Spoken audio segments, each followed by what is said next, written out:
একদিন এক ছোট বালক তার মায়ের কাছে বলল, মা, আমি কোরআন শিখতে চাই, আমি আল্লাহকে ভালোবাসি।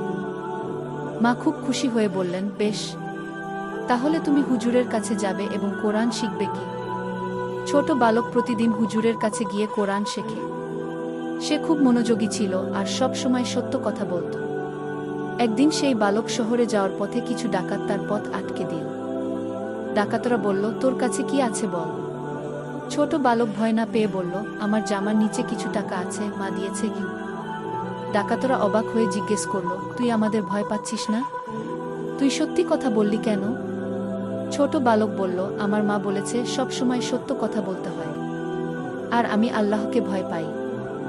আল্লাহ সব কিছু দেখেন। ডাকাত দলের সর্দার তখন কেঁদে ফেল।